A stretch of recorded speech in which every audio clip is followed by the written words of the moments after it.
আসসালামু আলাইকুম ভাইয়া ও আপুরা। তোমরা তো অনেকেই লাউয়ের তরকারি খাইছো, মানে লাউ দিয়ে ডিম, লাউ দিয়ে মাছ বা লাউ দিয়ে সবজি। অনেকেই তো লাউ অনেকভাবেই খেয়ে থাকো। কেউ কি কখনো লাউয়ের খোসা ভাজি খেয়েছো? না খেয়ে থাকলে চলো আজকে তোমাদের সঙ্গে লাউয়ের খোসা কিভাবে ভাজি করতে হয় সেটা শেয়ার করব।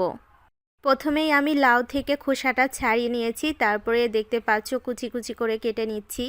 লাইক আলু ভাজির মতো কুচি কুচি করে কাটতে হবে, বুঝছো? আমি লাউয়ের খোসা ভাজির সাথে কিছু পেঁয়াজ ফুল দিয়ে দিব। পেঁয়াজ ফুলটা আমি ছোট ছোট করে মানে কুচি করে কেটে নিচ্ছি। তারপরে দুইটা আলু দিব। আলুটাও আমি আলু ভাজির মতো ছোট ছোট করে কুচি করে কেটে নিচ্ছি। আলু আর লাউয়ের খোসাটা কিন্তু আমি একরকমভাবে কুচি করেছি, কোনোটা ছোট বড় হওয়া যাবে না। আলুটা যেভাবে কুচি করব, লাউয়ের খোসাটাও সেভাবেই কুচি করব। না হলে দেখা যাবে কি আমার আলুটা ভাজি হয়ে গেছে কিন্তু লাউয়ের খোসাটা শক্ত রয়ে গেছে, মানে কাঁচা রয়ে গেছে। তো দুইটাই এই সমানভাবে কুচি করে নিয়েছি আমি। তারপর ভাজিগুলো আমি ভালোভাবে ধুয়ে নিব।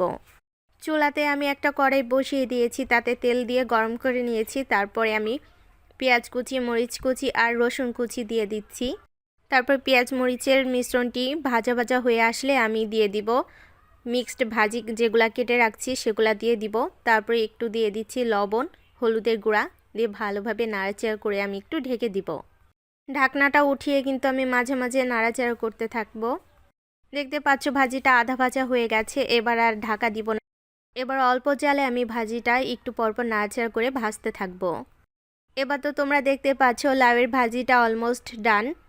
আজকের ভিডিওটা এ পর্যন্তই, আর বড় করব না। আমার ভিডিওগুলো ভালো লাগলে লাইক, কমেন্ট অ্যান্ড শেয়ার করবা।